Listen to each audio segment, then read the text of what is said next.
Well, it's time now for our latest installment of Ligue Legends with Professor Ansdreas Evagora, who today is going to take us back to when Rudy Garcia. Now, there's a name not often associated with unmitigated success in the French game. He's something of a controversial figure these days, Rudy Garcia. But a decade ago, more now, with a certain Lille side, he swept all before them, going all the way to the title with a swashbuckling, free-scoring, absolutely free brand of attacking football. And Andreas is going to tell us where all of that began. Spring 1996, a chilly afternoon at the Avenue du Stade in rural Belgium. Little normally disturbs the tranquility of Braine-le-Comte, but today Pascal Delmoitiez is furious. He's looking at the new pitch laid down for the town's football team, Stade Brennois. It's smooth and pristine, but suddenly there's an unwanted intruder on the turf. Delmoitiez, who's the club manager, curses to himself as he sees a small boy kicking a ball at the penalty area. That kid will ruin the grass before next week's match, he thinks to himself. He storms across the pitch to give the boy a piece of his mind. But as he approaches the penalty area, Delmoitiez stops. He can't believe what he's seeing. The boy can't be more than 5 years old, and he's striking the ball with the power and accuracy of a player 3 times his age, time after time, and he's doing it in bare feet. Delmoitiez asks himself, who on earth is this kid? The frightened boy sees the manager approach, grabs the ball, leaps over a fence and into a house just a few metres away. Delmoitiez has forgotten all about the state of the pitch. He follows the boy and rings the front doorbell. A surprised Thierry Hazard opens the door, shakes the hand of Delmoitiez, then turns around to his son. Eden, there's a man here who wants to talk to you.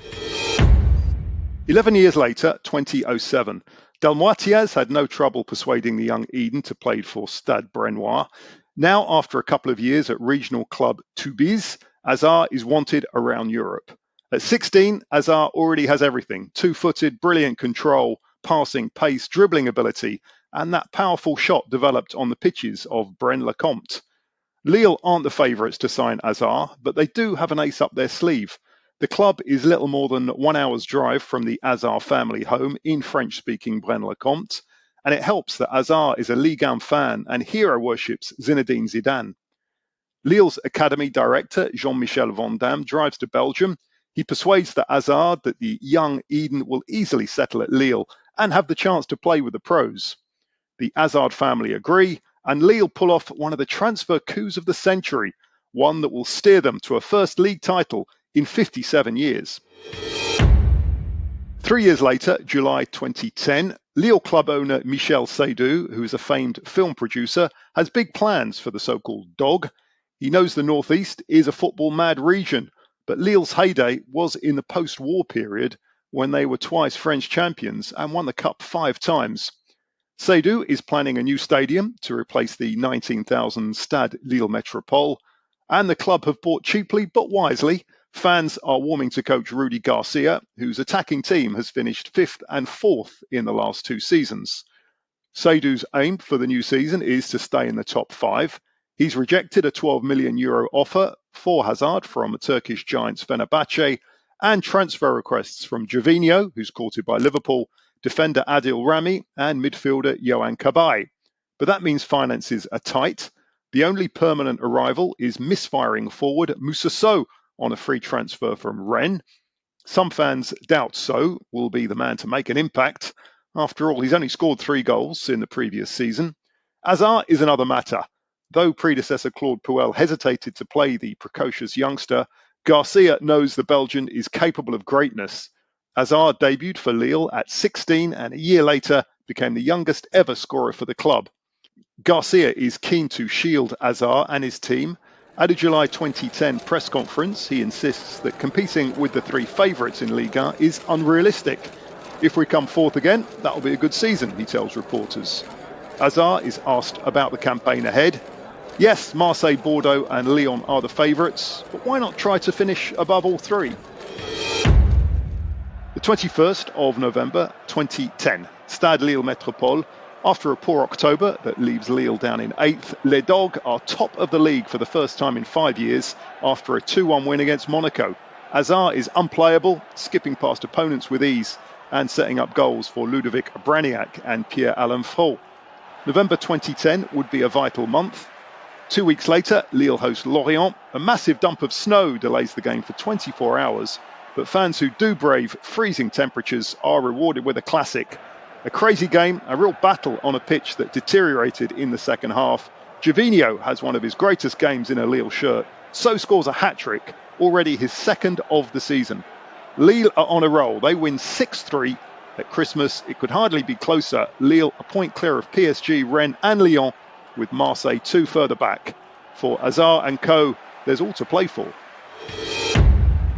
In early 2011, Garcia turned Lille into a winning machine. His key players are consistent and injury-free. During that memorable season, 3 featured in every league game. Hazard, keeper Michael Landreau, and the midfield dynamo and captain Rio Mavuba, a player who overcame childhood tragedy and trauma to reach the top. Remy, Cabaye, So, Gervinho and Mathieu Debuchy all missed just 3 league games or fewer that season. So stunned France with an outstanding campaign in front of goal. The Paris-born Senegal international banged in 25 league goals, the highest total in 7 seasons. That season, everything clicked. So's haul was more than his 4 other seasons in Ligue 1 combined, a goal every 111 minutes. Ivorian winger Gervinho also had the season of his life with 15 vital goals. After winning 5 matches out of 6, Lille travelled to PSG on the 21st of May, knowing the title was theirs for the taking. On a famous night for Les Dogs, a stunning strike from Braniac put Garcia's men on their way. PSG striker Guillaume Wahol equalised just before the break, but then got sent off. So put Lille back ahead, and though PSG grabbed a late equaliser, a point enough to see Lille champions for the first time in 57 years. Lille would win the league by a big 8-point margin, and that wasn't all. Les Dogs also beat PSG in the French Cup final to land the double. That successful campaign a reward for several years of good planning and smart transfers. Hazard, who would stay in the north of France for 1 more season, the X-factor who turned Lille from contenders to champions. If there's one moment that sums up Hazard's impact, it's his goal at Marseille in March. Collecting the ball with his back to goal, the Belgian spins and slams the ball past Steve Mondonda from 35 metres. A breathtaking goal, and that strike was recently voted Lille's goal of the century by fans. A super shot with power, accuracy and verve. A shot honed 15 years earlier on the unsung pitches of small-town Belgium. Well, I certainly remember perhaps the biggest thing about this season for me was Moussa Sow just being in such irrepressible form from a player, as Ansdreas said, scored more goals than he scored in his 4 previous seasons, and always such a talented player. And I think Gervinho was a talented player. Eden Hazard was a talented player. Adil Rami certainly was a talented footballer as well. And there was something in this Rudy Garcia way of coaching that we've seen in glimpses since then, 12 years ago, 13 years ago now, but that all these talented players were able to express themselves to the very best of their ability. And obviously it sounds simple when you say it like that of course you need that to win, but that's when real magic can happen. Baptiste, what do you remember about this Lille side that won the double? Actually, I remember them beating Paris Saint-Germain in the final of the Cup as well, with a Ludo Braniac free kick that caught out Gregory Coupe at the Stade de France.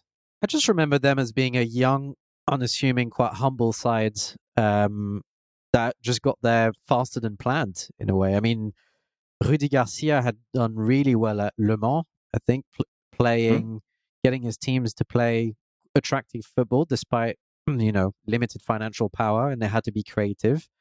And he applied the same method to Lille, into a club that had taken all the right steps to get there effectively in the way they planned under Claude Puel, developing the Luchin Center, getting ready to develop the stadium. They'd been sensible. They'd been planning for the long term, and that paid off. And I just want to say, I lived in Lille 2 years before that season for a year, and remember seeing, a 16, 17-year-old Eden Hazard play, and that was you could tell straight away just by how bright he was on the ball, how brave he was on the ball, just how exciting a player he was. And the fact that they kept him, they convinced him to come, and they got him to play a lot with other players that had come through the ranks, like Debuchy and Yohan Cabaye. I thought that it was just it was a beautiful recipe. It was difficult not to like them as title winners that year. Was that a university year for you in Lille back then, Baptiste? That's right. Technically my Erasmus year, despite being a French citizen. So, JJ, what about you? What are your memories of this Lille side back in 2011? Yeah, pretty similar to Baptiste. I mean, I think the one thing that I would add is there were some really underrated, important elements in that side as well. Although it was generally a young one, I remember Michael Landreau being really crucial, like his experience at that point of his career, and I think he was even Player of the Month at one point towards the end of that season when some of his performances really, helped to make a difference for Lille. And I'm glad that Baptiste mentioned sort of the work done under Claude Puel as well, because I remember actually seeing Aston Villa against Lille in the old Intertoto Cup, sort of at the beginning of when Lille was starting to become a bit of a force. Very tricky team to come up against even then. So it wasn't a surprise to sort of see them, solidify that kind of reputation and build on it with some of those players that came through the youth academy. So, very sort of right at the beginning of my term, pretty much just when I decided to come back to France and sort of cover what was going on in Ligue 1 and everything that was about to happen with the PSG project. So, a lot of nostalgia for that period of French football as well. And, they were just one of those teams where, I think you guys hit the nail on the head, where everything just seemed to click at the right time. You had that right amount of experience, but the right amount of youth as well. The blend was almost perfect. And obviously we've seen in years gone, more recent years, that it's been harder for Lille to recreate that. I know they won the title in 2021, but, you look at everything that happened, especially the ill-fated Marcelo Bielsa stint, and, it all could have come crumbling down, and Lille could have been one of those clubs that we were talking about dwelling in Ligue 2, if Christophe Galtier had not come in and rescued them from their relegation battle. Andreas, just quickly, after you've been thrilling us every episode this season with taking us back down memory lane to this period, and this period in particular was such an amazing time for French football. I mean, obviously we look back with nostalgia now, and you look at the names of the players that made it and the names of the players that were big. A player like Eden Hazard, who was just such a remarkable footballer, a real rare talent, but what he went on to achieve with Belgium as well. But this period from sort of Lyon in 2008, Bordeaux, Marseille, Lille, Montpellier, Paris Saint-Germain, over this period, every year was a new champion in French football. Did it need to be something like that? There's no one giant juggernaut of a club to allow something like Lille to happen, a Lille side that hadn't won the league for 50 years to happen? And can it happen again? Can we have another period like that where anyone can really win Ligue 1? Well, Ligue 1, you've got to look at it in the same context as other big leagues in Europe. When money is concentrated into two or three or even one club, it's very hard for anyone to break through. And that was a period between about, let's say, pre-QSI, that the clubs were relatively balanced in terms of their resources. I think at that stage, Lyon had the biggest budget, but you're not talking about huge gaps as there are now between PSG and the rest, and sort of the second tier and then the second tier, and then the likes of Brest, for instance, who are way back in terms of finances. There was some great French players, the generation, that generation born, of about 1990, late 80s coming through. I think it was a very interesting time for Ligue 1. We had, as I think Baptiste just says on the chat, 5 different winners in 5 different years.